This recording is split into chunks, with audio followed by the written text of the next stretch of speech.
ਅਗਲੀ ਖਬਰ ਵੱਲ ਚਲੀਏ। ਇੰਨੀ ਜਲਦੀ ਦੇ ਨਾਲ ਜਿਹੜੀਆਂ ਲੋਕਾਂ ਦੀਆਂ ਨੌਕਰੀਆਂ ਆ, ਉਹਨਾਂ ਚੇਂਜ ਹੋ ਰਹੀਆਂ। ਪਤਾ ਨਹੀਂ ਲੱਗ ਰਿਹਾ ਸੀ ਵੀ ਇੰਨਾ ਕੁਛ ਵਾਪਰ ਸਕਦਾ ਹੈਗਾ।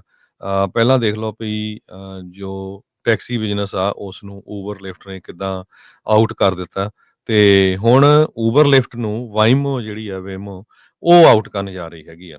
Robo taxi rides San Francisco, Los Angeles, Phoenix ਦੇ ਵਿੱਚ ਅੱਜ ਉਹਨਾਂ ਨੇ ਫ੍ਰੀ ਸ਼ੁਰੂ ਕਰ ਦਿੱਤੀਆਂ ਹੈਗੀਆਂ।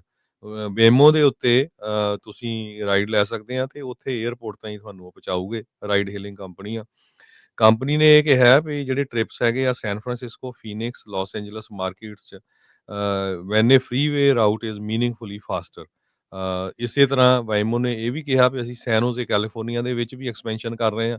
ਹੁਣ ਜਿਹੜੇ ਏਅਰਪੋਰਟਸ 'ਤੇ ਟੈਕਸੀ ਵਾਲੇ ਆ ਜਾਂ ਊਬਰ ਵਾਲੇ ਜਾਂ ਲਿਫਟ ਵਾਲੇ ਆ, ਉਹਨਾਂ ਦੇ ਬਿਜ਼ਨਸ ਨੂੰ ਬਹੁਤ ਵੱਡਾ ਅਸਰ ਪਊਗਾ ਜੇ ਇੰਨੀ ਛੇਤੀ ਇੰਨੀ ਤੇਜ਼ੀ ਦੇ ਨਾਲ ਜਿਹੜੀ ਵਾਈਮੋ ਕੰਪਨੀ ਆ, ਡਰਾਈਵਰਲੈਸ ਜਾਣੀ ਕਿ ਇਹ ਟੈਕਸੀ ਹੈਗੀ ਆ, ਇਹ ਲੋਕਾਂ ਨੂੰ ਉੱਥੇ ਪਹੁੰਚਾਊਗੀ ਅਤੇ ਉਹਨਾਂ ਨੇ ਫ੍ਰੀ ਰਾਈਡਾਂ ਸ਼ੁਰੂ ਕਰਤੀਆਂ। ਐਗਜ਼ੈਕਟਲੀ ਸੇਮ ਆ ਜਿੱਦਾਂ ਊਬਰ, ਲਿਫਟ ਨੇ ਜਦੋਂ ਸ਼ੁਰੂਆਤ ਕੀਤੀ ਸੀ, ਬਹੁਤ ਸਸਤੀਆਂ ਇਹਨਾਂ ਨੇ ਰਾਈਡਸ ਫ੍ਰੀ ਦਿੱਤੀਆਂ ਵਾਂਗੂ ਸੀਗੀਆਂ। ਹੀ। ਲਾਸ ਵੈਗਸ ਵਿੱਚ ਤਾਂ ਇਹ ਹੋਇਆ ਸੀ ਵੀ ਜਦੋਂ ਵਿਰੋਧ ਕੀਤਾ ਸੀ ਲੋਕਾਂ ਨੇ, ਤਾਂ ਇਹਨਾਂ ਨੇ ਫ੍ਰੀ ਰਾਈਡਾਂ ਦੇ ਦਿੱਤੀਆਂ ਅਤੇ ਆਪੇ ਭੁੱਲ ਜਾਂਦੇ ਲੋਕ।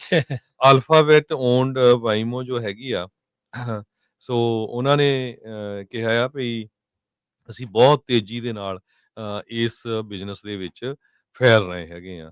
ਸੋ ਹੁਣ ਜਿਹੜਾ ਬੰਦਾ ਆ ਉਹਨੂੰ ਆਰਾਮ ਨਾਲ ਬੈਠੂਗਾ ਟੈਕਸੀ ਦੇ ਵਿੱਚ, ਨਾਲੇ ਕੰਮ ਕਰਦਾ ਜਾਊਗਾ, ਨਾਲ ਏਅਰਪੋਰਟ 'ਤੇ ਉਹ ਤੁਹਾਨੂੰ ਜਿਹੜਾ ਡਰੋਪ ਕਰ ਦੇਣਗੇ। ਸੋ ਹਜੇ ਉਹਨੇ ਏਅਰਪੋਰਟਸ 'ਤੇ ਕੀਤਾ, ਹੌਲੀ-ਹੌਲੀ ਫਿਰ ਘਰ ਟੂ ਹਾਊਸ ਵੀ, ਹਾਊਸ ਟੂ ਬਿਜ਼ਨਸ, ਇਹ ਵੀ ਜਿਹੜਾ ਕੰਮ ਆ ਉਹ ਸ਼ੁਰੂ ਕਰ ਦੇਣਗੇ। ਡਮਿਟਰੀ ਡੋਲਗੋਵ ਜੋ ਵਾਈਮੋ ਦੇ CEO ਹੈਗੇ ਆ, ਜੀ।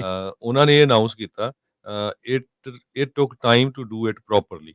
ਲੱਗਿਓ ਅਸੀਂ ਬਹੁਤ ਚਿਰਾਂ ਦੇ ਸੀ, ਪਰ ਟਾਈਮ ਲੱਗਾ। ਇਹ ਆਪਾਂ ਵੀ ਕਈ ਵਾਰੀ ਦੇਖਿਆ ਜਦੋਂ ਸੈਨ ਫਰਾਂਸਿਸਕੋ ਜਾਂ ਬੇ ਏਰੀਏ 'ਚ ਜਾਂਦੇ ਆ ਵੀ ਵਾਈਮੋ ਦੀ ਜਿਹੜੀਆਂ ਵਹੀਕਲਸ ਆ, ਉਹ ਆਪਣੇ ਆਪ ਹੀ ਘੁੰਮ ਰਹੀਆਂ ਹੈਗੀਆਂ ਆ। ਸੋ ਉਹ ਟੈਸਟ ਕਰ ਰਹੇ ਸੀ। ਸੋ ਕਹਿੰਦੇ ਵੀ 65 ਮਾਈਲਜ਼ ਪਰ ਆਵਰ ਦੇ ਹਿਸਾਬ ਤੱਕ ਜਿਹੜੀ ਵਾਈਮੋ ਆ ਉਹ ਜਾ ਸਕਦੀ ਹੈਗੀ ਆ। ਸੋ ਰੋਬੋ ਟੈਕਸੀਜ਼ ਆ, ਬਹੁਤ ਤੇਜ਼ੀ ਦੇ ਨਾਲ ਫੈਲ ਰਹੀਆਂ ਹੈਗੀਆਂ। ਫ੍ਰੀਵੇ ਆਪਰੇਸ਼ਨ ਜਿਹੜਾ ਆ, ਇਹਦੇ ਵਿੱਚ ਹੁਣ ਕੈਲੀਫੋਰਨੀਆ ਹਾਈਵੇ ਪੈਟਰੋਲ ਇਹ ਕਿੱਦਾਂ ਉਹਨਾਂ ਨੂੰ ਹੈਂਡਲ ਕਰੂਗੀ ਜਾਂ ਪੁਲਿਸ ਕਿੱਦਾਂ ਹੈਂਡਲ ਕਰੂਗੀ ਜੇ ਕੋਈ ਟਿਕਟ ਮਿਲਦੀ ਆ ਜਾਂ ਐਕਸੀਡੈਂਟ ਹੁੰਦਾ ਆ, ਇਹ ਤਾਂ ਪਤਾ ਨਹੀਂ। ਪਰ ਪਿਛਲੇ ਦਿਨਾਂ ਦੇ ਵਿੱਚ ਵੈਮੋ ਕੰਪਨੀ ਨੇ ਕੁਛ ਜਿਹੜੀਆਂ ਕਾਰਾਂ ਸੀਗੀਆਂ ਉਹਨਾਂ ਨੂੰ ਹੈਕ ਕਰ ਲਿਆ ਸੀ ਸੈਨ ਫਰਾਂਸਿਸਕੋ 'ਚ, ਅਤੇ ਉਹਨਾਂ ਸਾਰੀਆਂ ਨੂੰ ਹੈਕ ਕਰਕੇ ਉਹਨਾਂ ਨੇ ਸਮੁੰਦਰ ਦੇ ਕੰਢੇ 'ਤੇ ਇੱਕ ਜਗ੍ਹਾ ਇਕੱਠੀਆਂ ਕਰ ਦਿੱਤੀਆਂ ਸੀ। ਸੋ ਇਹ ਵੀ ਇੱਕ ਸਿਚੁਏਸ਼ਨ ਹੈਗੀ ਵੀ ਕਿੱਦਾਂ ਜੇ ਕੋਈ ਹੈਕ ਕਰ ਲੈ ਉਹਨਾਂ ਨੂੰ। ਪਰ robo taxi service Aston Texas ਦੇ ਵਿੱਚ, ਸੈਨ ਫਰਾਂਸਿਸਕੋ ਕੈਲੀਫੋਰਨੀਆ 'ਚ, ਫੀਨਿਕਸ 'ਚ, ਲਾਸ ਐਂਜਲਸ 'ਚ ਆਲਰੇਡੀ ਸ਼ੁਰੂ ਹੋ ਚੁੱਕੀ ਆ ਅਤੇ ਕਹਿੰਦੇ ਵੀ ਆਉਣ ਵਾਲੇ ਕੁਛ ਕੁ ਸਮੇਂ ਦੇ ਵਿੱਚ ਸ਼ੁਰੂਆਤ ਦੇ 2026 ਦਾ ਉਸ ਟਾਈਮ 'ਤੇ ਆਪਾਂ ਮਿਆਮੀ, ਸੈਨ ਡੀਗੋ, ਵਾਸ਼ਿੰਗਟਨ DC ਦੇ ਵਿੱਚ ਜਿਹੜਾ ਐਕਸਪੈਂਸ਼ਨ ਕਰਨ ਜਾ ਰਹੇ ਹਾਂ ਅਤੇ ਆਲਰੇਡੀ ਕਹਿੰਦੇ ਵੀ ਅਸੀਂ ਨਿਊਯਾਰਕ ਸਿਟੀ, ਟੋਕੀਓ ਅਤੇ ਲੰਡਨ ਉੱਥੇ ਟੈਸਟ ਕਰ ਰਹੇ ਹੈਗੇ। ਜੀ, ਜੀ, ਬਿਲਕੁਲ।